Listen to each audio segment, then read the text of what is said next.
السلام علیکم، میں ہوں محمد اون ANC ڈیجیٹل کے ساتھ۔ پروگرام کا نام ہے بے باک اور ہمارے ساتھ موجود ہیں ڈاکٹر مجاہد مرزا اپنے بے باک تجزیوں اور تبصروں کے ساتھ۔ آڈیو لیکس کی سیریز جاری ہے جس میں ہر نیا دن نئے انکشافات اور بحث کے ساتھ طلوع ہوتا ہے۔ ملکی صورتحال بہتر ہو یا نہ ہو، سیاستدانوں کی معاشی صورتحال اور سیاسی صورتحال بہتر ہوتی جا رہی۔ اسحاق ڈار صاحب پوری شان و شوکت کے ساتھ واپس آئے اور اپنی اسی کرسی پر دوبارہ براجمان ہو گئے۔ ان سب موضوعات پر آج گفتگو کریں گے، مگر اس سے پہلے بات کریں گے رشیا کی جیت اور اس کے جشن کی۔ ڈاکٹر صاحب، یوکرین کے 4 علاقوں میں ریفرینڈم ہوا اور انہوں نے رشین فیڈریشن کا حصہ بننے کا فیصلہ کیا ہے، اور وہاں پر امریکہ اور یورپ مزید پابندیاں بھی عائد کر سکتا ہے۔ آپ کیا کہیں گے؟ پہلی بات تو یہ ہے کہ یوکرین کے علاقے نہیں تھے، یوکرین کے علاقے نہیں رہے۔ اس سے پہلے یہ بتانا ہم چاہیں گے کہ یوکرین کوئی ملک تھا ہی نہیں۔ 1920 سے پہلے یوکرین نام کا ملک نقشے پہ تھا ہی نہیں۔ لفظ ہے اوکرائنا، او کا مطلب ہے طرف، کرائنا آخر، یعنی کہ روس کا وہ حصہ جو روس کے آخر میں واقع ہے۔ بہرحال یوکرین تھا، یوکرین ہے، ابھی بھی ہے۔ تو یہ 4 علاقے جو ہیں، اس میں 2 تو وہ علاقے ہیں جو 2014 میں اس کے علاقے کے لوگوں نے یوکرین سے علیحدگی کا اعلان کیا، ان میں لوہانسک ہے اور دانسک ہے۔ اور 2 وہ علاقے ہیں جو 23 فروری کے بعد جب ان 2 علاقوں نے، جن کا پہلے نام لیا جا چکا، لوہانسک یہ ریپبلک تھی، ان کو 1-2 قریب کے ملکوں نے تسلیم بھی کیا ہوا تھا روس کے علاوہ۔ تو ان ریپبلکس نے خود اپنے طور پہ جب آگے جانا چاہا تو روس کے ساتھ ان کا ایک معاہدہ ہوا۔ روس نے اس معاہدے کے تحت ان کا ساتھ دیا اور روس کی فوجیں آگے بڑھیں ان کی فوجوں کے ساتھ، اور انہوں نے لوہانسک اور دانسک کے اگلے علاقے جو ہیں وہ انہی کے علاقے ہیں، لیکن چونکہ وہ اس وقت تک یوکرین میں شامل تھے تو ایک ہیرسون علاقہ ہے، ہیرسون بھی کہتے ہیں، خیرسون بھی کہتے ہیں، اور ایک زاپاروژیہ علاقہ ہے۔ یہ 2 ریپبلک ہیں، لوہانسک اور دانسک، اور وہ 2 جو ہیں ان کو اوبلاست کہا جاتا ہے۔ اوبلاست کا مطلب صوبہ سمجھ لیں۔ دیکھیے، دنیا میں اس قسم کے واقعات پہلے بھی ہوتے رہے ہیں، لیکن ہماری یادداشت بہت کم ہے۔ اب ہم بھول جاتے ہیں کہ ویتنام میں کیا ہوا تھا، ہم بھول جاتے ہیں کہ چلی میں کیا ہوا تھا، ہم بھول جاتے ہیں کہ نکاراگوا میں کیا ہوا تھا، ہم بھول جاتے ہیں کہ افغانستان میں کیا ہوا تھا اور کیا ہو رہا ہے، ہم بھول جاتے ہیں کہ لیبیا میں کیا ہوا تھا، ہم بھول جاتے ہیں کہ عراق میں کیا ہوا تھا، ہم بھول جاتے ہیں کہ شام میں کیا ہوا تھا اور کیا ہو رہا ہے۔ بالکل، یہ سارا کچھ ہوتا ہے، لیکن ہم یہاں پہ آ کے یہ کہہ دیتے ہیں کہ یہ تو علاقے ان کی سربیت برقرار ہے۔ بھائی بات یہ ہے کہ یوکرین میں جو صورتحال ہے آپ تب تک نہیں سمجھ سکتے جب تک آپ یوکرین اور روس کی تاریخ نہیں جانتے۔ پہلا حصہ تو ہم بتا گئے کہ یوکرین نام کا کوئی ملک نہیں تھا، خروشچوف نے ان کو کرائمیا دیا تھا اور communist party of Soviet union نے یوکرین تخلیق کیا تھا۔ پھر جب دنیا میں رنگین انقلابات کا ایک سلسلہ یورپ اور امریکہ نے شروع کروایا، اس میں ایک انقلاب آیا جس کو نارنجی انقلاب کہا جاتا ہے، اورنج ریولیوشن کہا جاتا ہے یوکرین میں۔ تو وہ اس کے بعد حالات خراب ہونا شروع ہوئے۔ خیر اس کے بعد جو سلسلہ ہوا تو زیلنسکی نے آ کے روسی علاقوں میں، ان علاقوں میں جہاں روسی زیادہ ہیں وہاں پہ روسی زبان پہ بہت ساری پابندیاں لگا دیں، جس کی وجہ سے معاملات بگڑ گئے اور یہ صورتحال بن گئی، جس کو ہم سے مراد، چونکہ ہم سارے یہاں پاکستان میں اور دنیا کے بہت سارے ملکوں میں، ہندوستان میں بھی، بنگلہ دیش میں بھی اور بہت ساری جگہوں پہ، ہم چونکہ ویسٹرن میڈیا کے تحت ہے تو ہم نے اس کو یہی کہا کہ جنگ ہو رہی ہے۔ روس نے اس کو آج تک سرکاری طور پر جنگ نہیں کہا۔ جنگ بری بات ہے، لوگوں کو مرنا بری بات ہے، لوگوں کو مارا جانا بری بات ہے، ایک دوسرے کو مارنا بری بات ہے، یہ سب ہم جانتے ہیں۔ لیکن جو طاقت کی سیاست ہوتی ہے، جو اس وقت تک دنیا میں موجود سیاست ہے، وہ یہی ہے کہ آپ کو اپنے اقتدار بنوانا ہوتا ہے۔ تو روس نے یہ چاہا کہ وہاں جو ایسے عناصر ہیں جو روس مخالف ہیں، بلکہ روس مخالف نہیں، وہ انسانیت مخالف ہیں، آپ حیران نہ ہو، باقاعدہ وہ انسانیت مخالف ہیں، کیونکہ وہ اپنے آپ کو نیو نازی کہتے ہیں۔ اور انہوں نے یہ سلسلہ شروع کیا تھا کہ یہ حکومت کے سارے جو ادارے ہیں ان کو توڑ پھوڑ دو، حکومت کے اداروں کے جو سربراہان ہیں ان کو سبھی کو جو ہے بدعنوان کہہ کے ان کو سر عام ذلیل و خوار کرو۔ یہ ہوا، خیر وہ یہ سلسلہ چلتا رہا۔ اس کے بعد یہ جو روس نے اپنی خصوصی عسکری کارروائی کی، اس کے تحت یہ دو علاقے جنہیں آپ نے ابھی نام لیا ہرسون اور زاپاروژیا یہ بھی آ گئے. اب تو ہوا کیا, ان علاقوں کے لوگوں نے خود چاہا کہ وہ یوکرین کی جو عجیب و غریب حکومت ہے, عجیب و غریب حکومت اس لیے کہ ان کا سارا رجحان نیٹو کی طرف ہے, سارا رجحان روس مخالفت کی طرف ہے, سارا رجحان مغربی دنیا کے ساتھ مل جانے کی طرف رجحان ہے. اب یہ جو فیصلے یہ لوگ نہیں کیا کرتے, یہ تو حکومتیں طے کیا کرتی ہیں. لوگ یہ فیصلہ کیا کرتے ہیں کہ ان کی زندگی کہاں بہتر ہوگی, اور ان کا زندگی میں جو بہت سارے معاملات ہیں, ثقافت سے لے کے عبادت تک اور رسوم و رواج سے لے کے ایک دوسرے سے تعلقات تک, وہ کہاں ان کے لیے بہتر ہو سکتے ہیں. تو وہاں پہ ریفرینڈم ہوا 23 سے 27 ستمبر تک وہاں ریفرینڈم ہوا, اور ان ریفرینڈم میں 87% لوگوں نے, اب یہ ہے کہ ٹھیک ہے وہاں کی آبادی ڈسلوج ہو چکی ہے لڑائی کے زمانے سے, تو وہاں وہ آبادی تو نہیں رہی, آبادی بھی کوئی زیادہ نہیں ہے. دونیٹسک کی آبادی تقریباً 41 لاکھ تھی, لوہانسک کی کوئی 21 لاکھ تھی, مطلب اسی طرح لاکھوں میں ہے. وہ اگر ڈسلوج بھی ہوگی تو جتنے بھی لوگ تھے جنہوں نے اس ریفرینڈم میں حصہ لیا, ان میں سے 87% نے ہاں کی کہ روس کے ساتھ الحاق ہونا چاہیے. اب یہ بھی کہا گیا ویسٹ نے, چونکہ ہم ویسٹ سے متاثر ہیں, ہم ویسٹ کا پروپیگنڈا سنتے ہیں, ہم یہ کہتے ہیں کہ روس نے ظلم کر دیا, روس بڑا ملک ہے اس نے چھوٹے ملک پر قبضہ کر لیا, روس چھوٹے ملک کو دبا رہا ہے, روس وہاں پہ ظلم کر رہا ہے. یہ ساری چیزیں ہم سنتے ہیں, سنتے آ رہے ہیں اور سنتے آئیں گے. تو وہاں پہ لوگوں نے جب کہہ دیا تو روس نے ان کے ساتھ الحاق کر لیا. اب دو چیزیں ہوتی ہیں, ایک ہوتی ہے نو آبادیات جو ہم ہیں, پاکستان ایک نو آبادی ہے امریکہ کی, ترکی ایک نو آبادی ہے امریکہ کی, سعودی عرب نو آبادی ہے امریکہ کی, نیو کالونی کہتے ہیں اور طرح کی آبادی. ایک ہوتی ہے ایکسپینشنزم. روس کی تاریخ میں ایکسپینشنزم شامل ہے, وسعت پسندی توسیع پسندی شامل ہے, وہ آگے بڑھتا ہے. لیکن یہ کہنا کہ یہ اب قبضہ کر لیا, کوئی قبضہ نہیں کیا, یہ ان لوگوں نے خود فیصلہ کیا ہے اور الحاق کیا ہے. اچھا یہ روس کی جیت ہوئی ہے؟ کوئی روس کی جیت نہیں ہوئی, روسیوں کی جیت ہوئی ہے, کیونکہ اس علاقے میں جو اکثریت ہے وہ روسیوں کی ہے. اب رہا کہ کیا اس کو جیت کا جشن منایا گیا, کیا جیت کی خوشی منائی گئی اور جشن منایا گیا, ایسا نہیں ہے. میرا بیٹا روس میں رہتا ہے, اس کی عمر 13 سال ہے. اس سے جب میں نے پوچھا تو اس نے بڑے آرام سے بڑے دھیمے لہجے میں کہا کہ پاپا ایک ریفرینڈم ہوا ہے, اس ریفرینڈم میں لوگوں نے یہ کہا ہے تو اس لیے وہ ملحق ہو گئے. تو یہ جیت کی خوشی نہیں تھی, یہ اس بات کی خوشی تھی کہ ان لوگوں نے جو روسی نسل ہے, اب یہ بات بہت سارے لوگوں کو معلوم نہیں ہے کہ ایک چیز عصبیت جسے کہتے ہیں وہ روسیوں میں, جاپانیوں میں, جرمنوں میں وہ بہت زیادہ ہے, اور وہ قوم پرستی نہیں ہوتی, وہ حب الوطنی ہوتی ہے, وہ اپنی نسل کو بہت پسند کرتے ہیں. تو یہ ایک دوسرے سے عامل ہیں. ہاں اس کے عواقب کیا ہوں گے, اس کے سے کیا صورتحال پیدا ہوگی, یہ دیکھنے لائق ہے. تو ایسی کوئی بات نہیں, ویسٹ امریکہ اور یورپ جتنی مرضی پابندیاں لگا دی, اب کون سی پابندیوں کے بغیر ہے. الٹ ہوا, پابندیاں لگائی تھی جب میں روس سے آیا تھا فروری میں, تو اس وقت ڈالر کی قیمت جو تھی وہ تھی 72 اور اب ڈالر کی قیمت ہے 58. الٹ ہو گیا. تو جتنی مرضی پابندیاں لگا رہے, روسی تو اس کے عادی ہیں. روسی نے تو 872 دن کا وہ بلاکاج جسے کہتے ہیں محاصرہ بھی برداشت کیا تھا, اپنے پیاروں کی لاشیں کھا لی تھی, لیکن کسی کی مدد نہیں مانگی تھی, کہ چکے نہیں تھے. تو یہ بہت بری بات ہے کہ جو ہے لوگ تنگ ہیں, یہ اچھی بات نہیں ہے.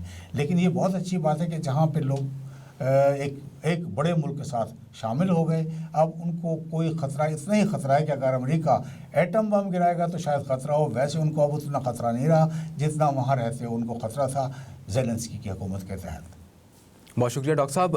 بڑھیں گے اپنے دوسرے سوال کی جانب, اسحاق ڈار پہ آتے. ڈاکٹر صاحب, منی لانڈرنگ کیس میں اشتہاری قرار دیے گئے اسحاق ڈار صاحب بڑی شان سے وزیر اعظم کے طیارے میں لنڈن پہنچے تھے, اور اب وہ دوبارہ وزیر اعظم کے طیارے میں پاکستان پہنچے ہیں, اور اب وہ وزیر خزانہ کے طور پر ہیں. اس پر آپ کیا کہیں گے, یہ کیا ہو رہا ہے؟ وزیر اعظم کا طیارہ کس کا ہوتا ہے؟ پاکستان ایئر فورس کا طیارہ ہوتا ہے. کس کا طیارہ یہ مجھے معلوم نہیں ہے. بہرحال وزیر اعظم کے لیے مختص ہوتا ہے وہ. بالکل. اس پہ گئے, اس پہ آئے, یہ کوئی اتنا بڑا مسئلہ نہیں ہے. ظاہر ہے وہ جب جا رہے تھے اس پہ وزیر اعظم جا رہے تھے اس کے ساتھ چلے گئے, وہ جب آ رہے تھے وزیر اعظم آ رہا تھا اس کے ساتھ چلے آئے. مگر وہ اشتہاری تھے نا, وہ میں آ رہا ہوں اس اشتہاری تھے کہ نہیں تھے. خیر چونکہ میں تو عدالت کے بارے میں سارا کچھ نہیں جانتا. ہم نے پچھلے سوال کے جواب میں کہا نیو کالونیز کہ ہم غلام ہیں.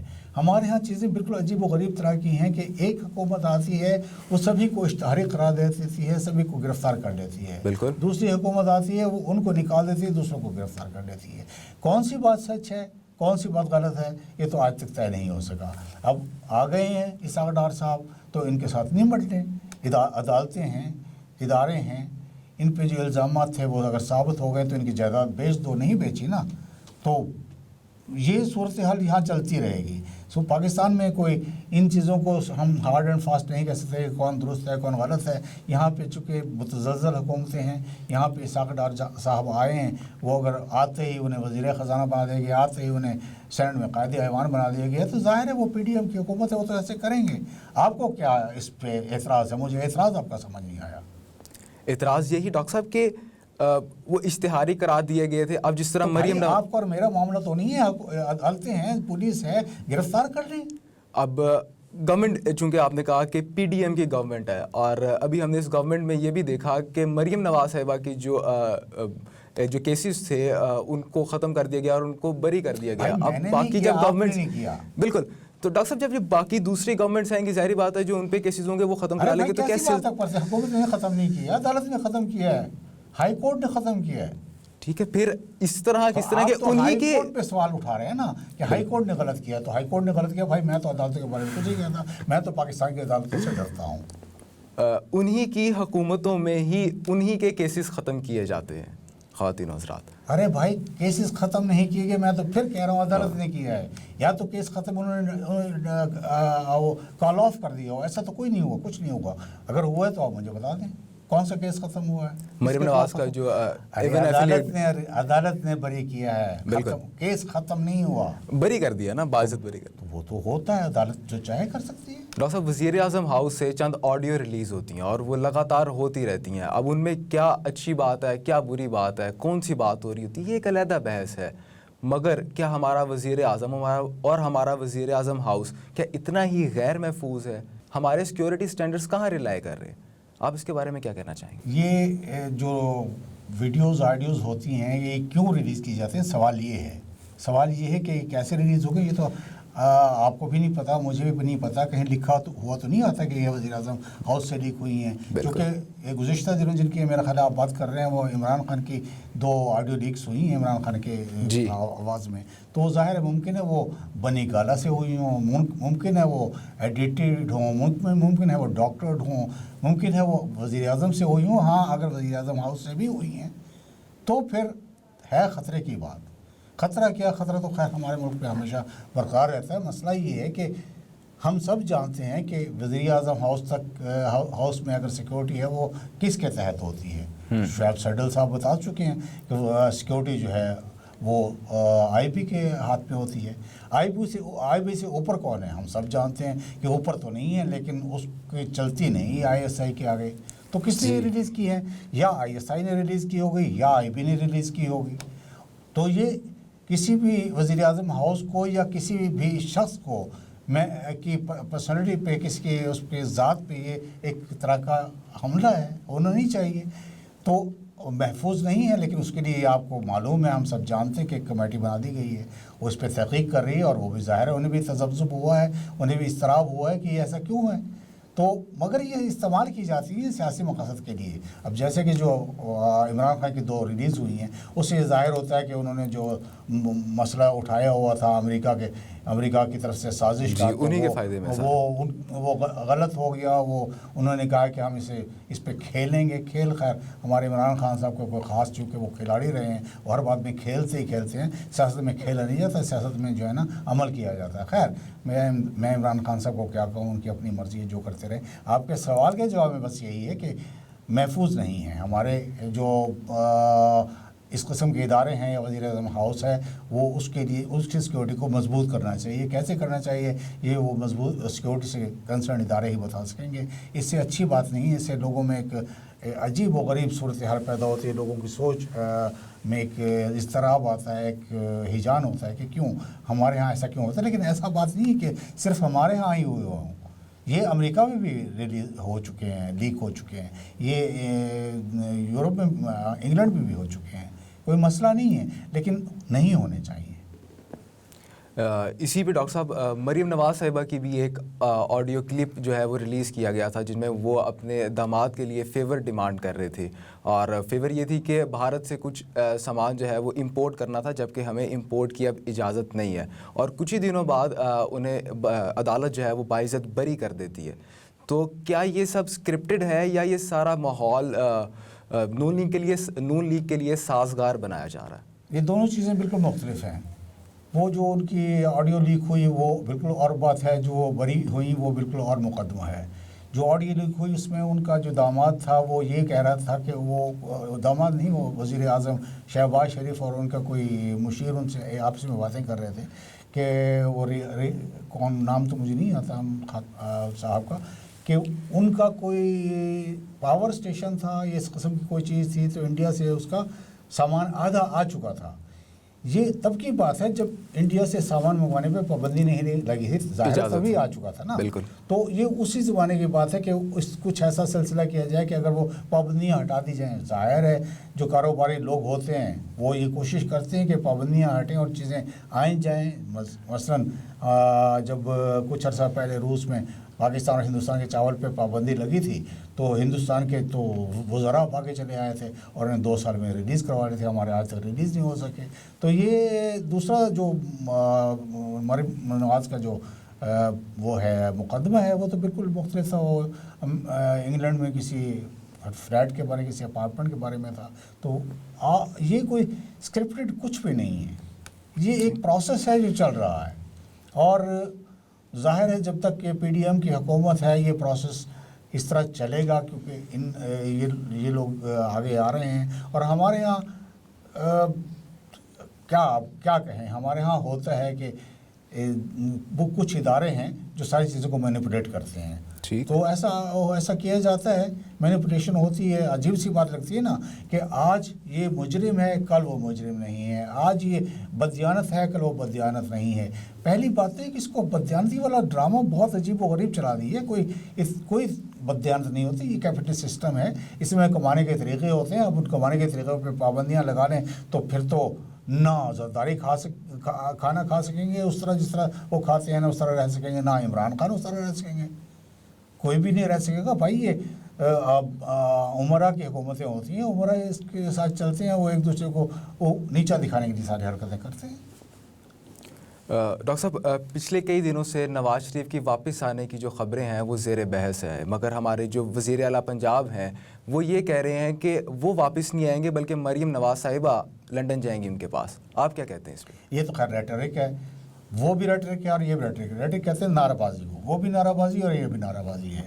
پہلی بات یہ کہ یہاں سے نواز شریف صاحب باقاعدہ ان کو سزا ہو گئی تھی، وہ کیسے نکلے، اس پہ آج تک بحث ہو رہی ہے۔ بھائی ایک وزیر اعظم تھا یہاں پہ، یہاں پہ ادارے تھے، یہاں پہ ایئرپورٹ تھے، یہااں پہ ایئرپورٹ کی وہ سیکیورٹیز تھیں، تو اور یہاں پہ ڈاکٹرز تھے، یہ ان کا بھی ڈاکٹر تھا عمران خان کے ہاسپٹل کا، تو یہ کیسے ہوا تھا نا، چلے گئے تھے نا۔ اب انہوں نے آنا ہوگا تو وہ آ جائیں گے، وہ کوئی طریقہ ہوگا آنے کا، ان پہ سے مقدمات ختم کیے جائیں گے۔ یہ اور مقدمہ جو ہوا تھا جو اس کو دوسری جو کورٹ کے دوسرے جج ہیں اس کو غلط ثابت کریں گے، یہ تو وکلا پہ ہے نا کہ کون سی بات ہوتا ہی ہے۔ دیکھیں جی، میں تو عدالتوں کے بارے میں زیادہ نہیں جانتا کہ وکیل دلائل دیتے ہیں، جو بیٹھے ہوئے ہیں وہ 2 جج، 1 جج، 4 جج، 5 جج وہ اس سے مطمئن ہوتے ہیں، وہ ان کے حق میں فیصلہ کرتے ہیں، غیر مطمئن ہوتے ہیں ان کے خلاف فیصلہ کر دیتے ہیں۔ آج میں وکیلوں میں دلائل دے رہا ہوں آپ کے حق میں، وہ جو سامنے جج بیٹھا ہوا ہے وہ آپ کے حق میں نہیں ہے، وہ آپ کو میری دلیل سے مطمئن نہیں ہوتا۔ کل وہ جج آ جاتا ہے، وہ مطمئن ہو جاتا ہے، آپ کو چھوڑ دیتا ہے۔ تو ایسے ہی جیسے ویزا لینے آپ جاتے ہیں، ایک ویزا آفیسر آپ کو ویزا نہیں دیتا، دوسرا ویزا آفیسر آپ کو ویزا دے دیتا ہے۔ اجازت اور غیر اجازت کا مسئلہ ہے۔ تو کیا پاکستانی نظام اسی طرح رہے گا؟ نہیں، سارے نظام ایسے ہوا کرتے ہیں، کوئی پاکستانی نظام خاص تھوڑی ہے، دنیا بھر میں نظام ایسے ہی ہیں۔ تو سب فیوریزم ہے نا یہاں پہ؟ نہیں، آپ کہہ رہے ہیں نا فیوریزم ہے، کیوں آپ کسی کی طرف سے کہہ رہے ہیں؟ میں تو کسی کے ساتھ نہیں ہوں۔ بالکل ایسے نہیں، لیکن فیوریزم ہمیشہ گورنمنٹ، جو بھی گورنمنٹ پہ فائز ہوں، جو منصب پہ بیٹھے ہوں، وہ ہمیشہ اپنا فائدہ دیکھتے ہیں۔ تو بھائی پھر تو وہی بات آتی ہے، نظام خراب ہے نا، پھر عدالتیں غلط ہیں، پھر ہمارے ادارے غلط ہیں، پھر ہماری فوج جو ہمارے ہاں حکومت پہ قابض ہوتی رہی، اقتدار حاصل کرتی رہی، وہ غلط ہے۔ ہمارے سارے غلطی تو ایوب خان سے شروع ہوئی تھی، آج تک چلی آ رہی ہے۔ اس ملک میں سارے کے سارے جو ہے وہ ایک خوف کا عالم ہو گیا، بالخصوص ضیاء الحق کے بعد ایک خوف کا عالم ہو گیا کہ آج گئے کل گئے. ظاہر ہے وہ انسان ہیں لوگ اور وہ پیسے خرچ کرتے ہیں. آج کل اس طرح ہو گیا کہ الیکشن میں تو وہ کہتے ہیں جلدی سے کروڑوں روپیہ لگتا ہے کچھ بنا لو. تو یہ جب آپ نے کنزیومر گڈ بنا دیا سیاست کو، کس نے بنایا؟ وہ میں عرض کر چکا ہوں نا کس نے بنایا. بالکل. جب آپ نے کنزیومر گڈ بنا دیا ہے تو بھگتو، چلے گا یہ اس طرح سلسلہ. کتنی دیر تک؟ کتنی دیر تک؟ جب تک جو ہے لوگ یہ نہیں سمجھ جاتے کہ کون سی پارٹی باقاعدہ درست ہے. اور ابھی تک ایسی پارٹی کوئی ہے ہی نہیں. اگر سٹیٹس کے کو ناپا تولا جائے تو مجھے لگتا ہے شاید اب لوگ جانتے ہیں کہ کون سی پارٹی کو اوپر لانا چاہیے، کون سی کو نہیں. اوپر لانا تو اور بات، تو پاپولزم ہوتا ہے نا. وہ تو بھٹو صاحب کی پاپولزم تھی، وہ آ گئی تھی. بھٹو صاحب نے کچھ بہتر کام کیے تھے، کچھ برے کام کیے تھے. بالکل. اور اگر اب آپ کی بات سے لگا کہ عمران خان کو آگے لانا چاہیے، لے آئیں گے لوگ، میں نہیں سمجھتا اس کو لے کے آئیں گے آگے. آپ کو لگتا ہے کہ سٹیٹس کے مطابق لوگ میں نہیں لے کر آئیں سمجھتا. پہلی بات تو یہ کہ الیکشن نہیں ہوں گے. الیکشن کہیں جا کے 2023 میں اگر وقت ہوا تو ہوں گے، یا اس کے بعد ہوں گے. اور اس کے بعد ہوں گے تب بھی یہاں ہنگ گورنمنٹ آئے گی، اور وہ گورنمنٹ عمران خان کی نہیں ہوگی. آپ کو لگتا ہے کہ الیکشنز میں جتنی زیادہ نجومی بنانے پہ تو لوگ نجومی صحیح. ویری ڈاکٹر صاحب، آپ کو لگتا ہے کہ الیکشنز میں جتنی زیادہ توسیع ہوتی جائے گی عمران خان کی پاپولیرٹی کم ہوتی جائے گی؟ دیکھیں جی، پاپولیرٹی کہاں ہوتی ہے؟ پاپولیرٹی شہروں میں ہوتی ہے. دیہاتوں میں پاپولیرٹی نہیں ہوتی. دیہاتوں میں ضرورتیں ہوتی ہیں. دیہاتوں میں لوگ انہی کی طرف جاتے ہیں جن سے مسائل حل ہوتے ہیں. کل اذن ہو گیا نا، حکم ہو گیا کہ سب چلے جائیں نون لیگ میں، سب چلے جائیں پیپلز پارٹی میں، سارے بھاگے چلے جائیں گے. تو یہ جو ہے اب ان سے عمران خان سے تو وہ لوگ جنہوں نے انہیں آگے لایا تھا وہ نالاں ہیں. سب جانتے ہیں. میرے تو تعلقات ہیں. میں ان صحافیوں کی طرح نہیں ہوں جو اپنی طرف سے باتیں بنا کے کرتے رہیں اور اس پہ کیچڑ اچھالیں، اس پہ کیچڑ اچھالیں، اس کو آگے کریں، اس کو پیچھے کریں. ایسا نہیں ہوگا، نہ میں کر سکتا ہوں.